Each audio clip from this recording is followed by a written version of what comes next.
Bienvenidos a esta tercera sesión, este tercer video de esta tercera semana de nuestro curso extrahorario de Derecho del Trabajo. En esta ocasión nos toca revisar los temas concernientes a Unidad 4 y Unidad 5.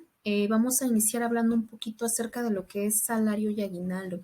Y para eso vamos a comentar rápidamente que el salario como tal, sus orígenes fueron desde Roma. Básicamente era un obsequio, se le conocía como un obsequio o un regalo, como un extra, o una paga extraordinaria básicamente que se realizaba por Navidad.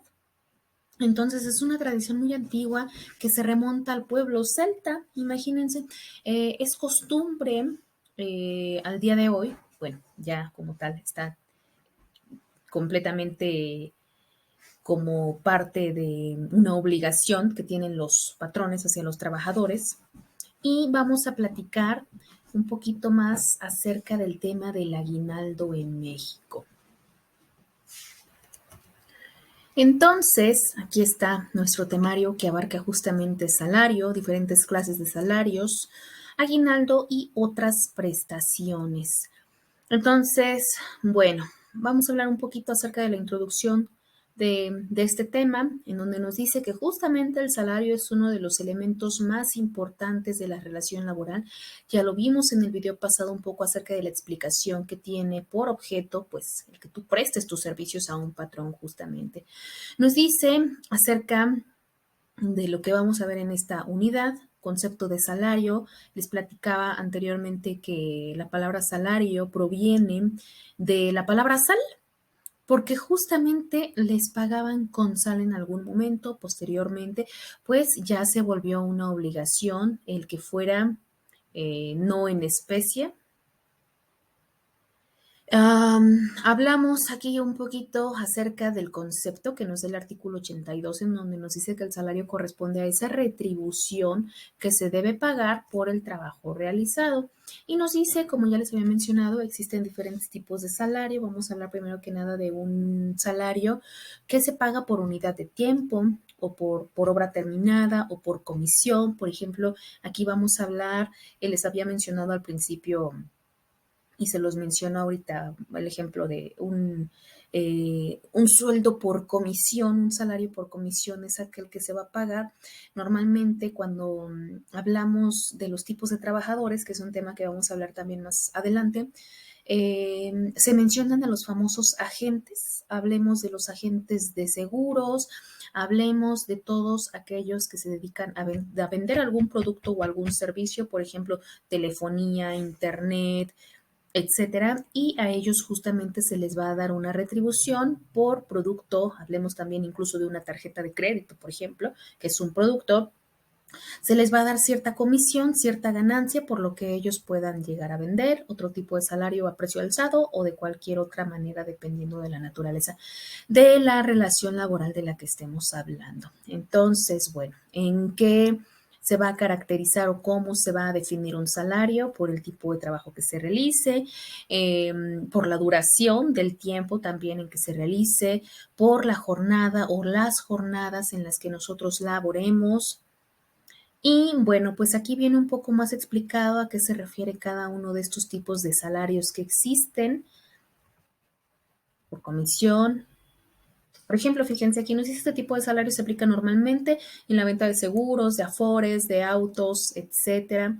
Salario a precio alzado, que es parecido, similar al precio al salario por unidad de obra, nos dice por productos terminados o de cualquier otra forma, siempre y cuando pues se les cubra al trabajador por la parte contratante, como son a los actores, a los músicos, a los deportistas, etcétera. Lo vamos a ver más a fondo cuando toquemos el tema de trabajos especiales. Vamos a hablar ahora acerca por ejemplo, salario mínimo. ¿Qué ocurre aquí con esta parte en cuanto al salario mínimo corresponde? Nos dice, podemos hablar acerca de la zona geográfica. Es de lo que va a depender la cantidad que se pague hasta cierto momento y Hay una comisión que se conoce como Comisión Nacional de Salarios Mínimos. Les voy a pedir, por favor, que nada más como parte de la actividad integradora me ayuden a resolver, a investigar cuáles son los salarios mínimos que corresponden actualmente por zona geográfica A, B o C.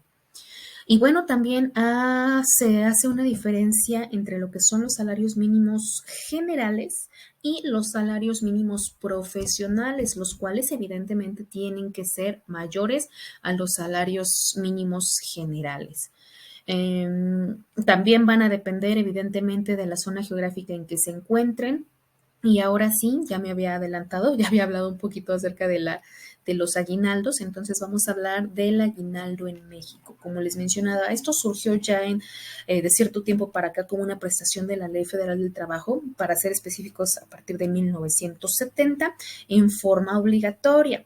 Con anterioridad a esto, algunos patrones voluntariamente daban esta cantidad como recompensa, como fruto, como agradecimiento, que normalmente era en dinero, pues a sus trabajadores en el mes de diciembre y con motivo de la Navidad, que al día de hoy es pues el propósito en específico para el que se pretende la prestación. Entonces, ¿qué es lo que sucede? De conformidad con la reforma a la Ley Federal del Trabajo a partir del año de 1970, se menciona que tanto las y los trabajadores que tengan una relación de trabajo subordinado a un patrón tienen derecho a recibir el famoso aguinaldo. Entonces, es obligación del patrón pagar el aguinaldo a los trabajadores cada año antes. En teoría debe ser, a muchos se los pagan incluso como por 2 partes o 3 partes y van recibiendo su última parte por principios del próximo año, ¿no? Eh, cada año antes del día 20 de diciembre. Esto conforme a lo que nos marca el artículo 87 de la Ley Federal del Trabajo, en el que si por aquí lo revisamos un poco más adelante, déjenme ver si lo puse y si no, pues ya se los mencioné. A la letra nos dice, los trabajadores tendrán derecho a un aguinaldo anual que deberá pagarse antes del día 20 de diciembre, equivalente a 15 días de salario por lo menos. Hay quienes son más generosos, sobre todo en el sector privado. Ahora bien, ¿qué pasa con los que no hayan cumplido un año de servicio trabajado? Independientemente de que se encuentre laborando o no en la fecha de liquidación del aguinaldo, entonces tendrán derecho forzosamente a que se les pague la parte proporcional del mismo conforme al tiempo que hubiesen trabajado. Supongamos una persona que entró en agosto, que entró en septiembre, que entró en octubre, por ejemplo, cualquiera que fuera el caso. Entonces, ahora bien, el pago del aguinaldo corresponde a todos los trabajadores de base, de confianza, de planta, a los sindicalizados, a los eventuales, a los que trabajan por obra o tiempo determinado, a los comisionistas también les toca, a los agentes del comercio, de seguros, a los vendedores y cualquiera que a ustedes se les ocurra, para lo cual existe, aquí les voy a nada más a dejar el dato, pues, eh, a dónde nosotros nos podemos acercar si como trabajadores no percibimos esta prestación. Existe una institución que se conoce como la Profedet, que es la Procuraduría de la Defensa del Trabajo.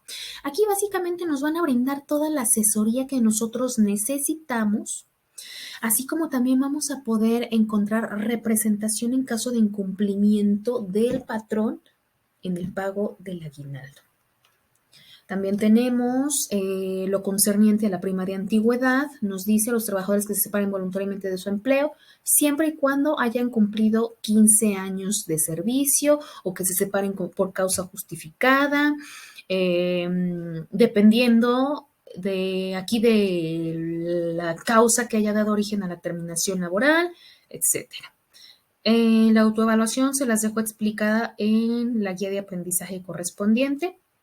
Vamos a pasar rápidamente con lo que es la participación de utilidades. Y bueno, aquí les dejo el mapita de los temas y subtemas que se van a analizar en este apartado, en esta unidad correspondiente a las utilidades para los trabajadores. Entonces, bueno, ¿qué es esta parte del reparto de las utilidades hacia los trabajadores. Ustedes saben, como ya lo hemos venido viendo, todos los trabajadores tenemos derechos laborales contenidos en la Constitución Política de los Estados Unidos Mexicanos y, por supuesto, en la Ley Federal del Trabajo, que es la ley que regula las relaciones laborales, estableciendo cuáles son las prestaciones y cuáles son las condiciones de trabajo a las que tienen derecho los trabajadores. Y justamente uno de estos derechos es la famosísima participación de las utilidades.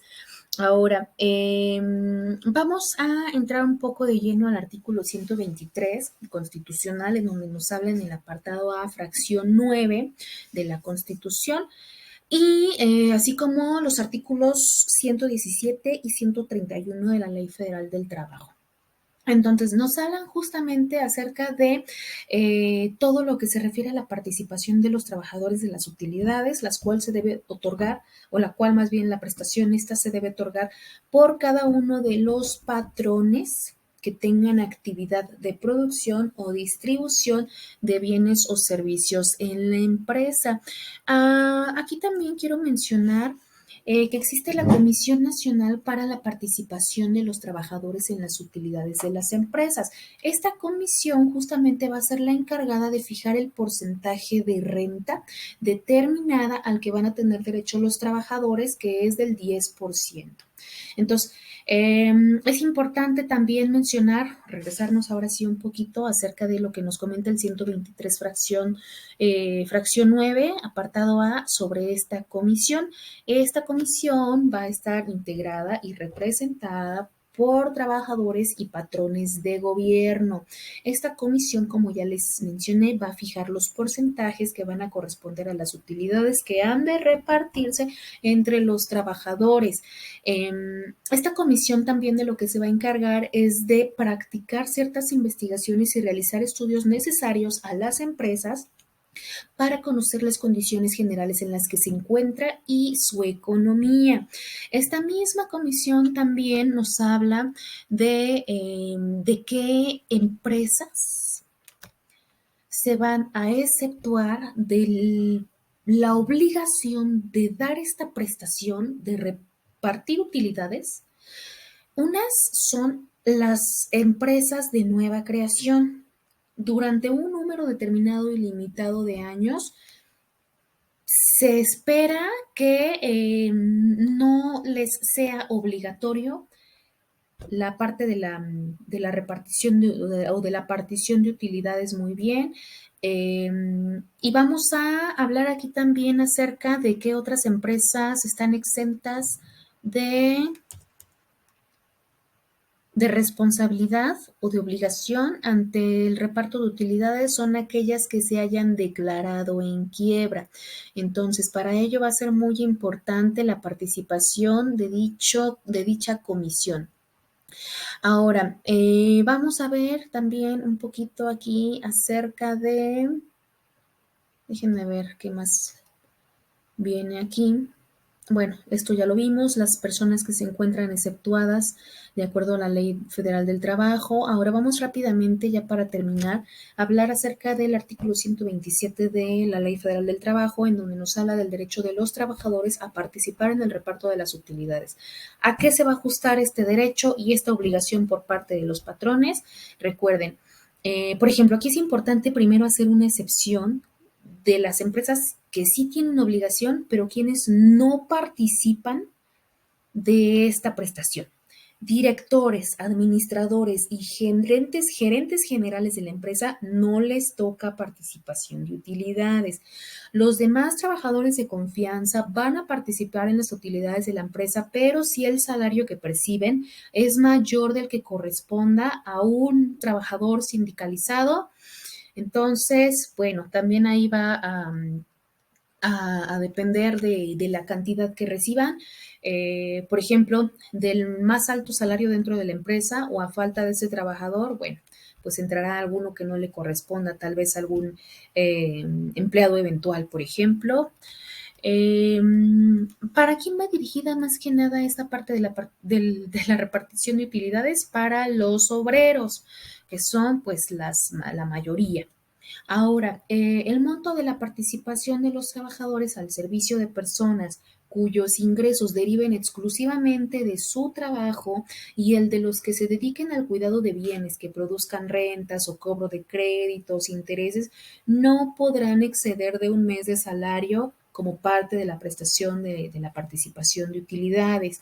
Otro punto importante, por ejemplo, es mencionar, bueno, aquí ya nos habla del 127, yo estoy todavía en el 126, otra sería, por ejemplo, las madres trabajadoras, ¿qué pasa durante los periodos pre y postnatales? Y los trabajadores que fueron víctimas de algún riesgo o algún accidente de trabajo durante el cierto tiempo, durante cierto periodo de año, también les va a corresponder por derecho su participación de las utilidades. ¿Quiénes no van a participar en reparto de utilidades? Trabajadores domésticos, tristemente, lo cual pues es un tema de tesis que hoy en día está muy de moda. Los trabajadores eventuales sí tienen derecho a participación de utilidades. Y esto sería todo.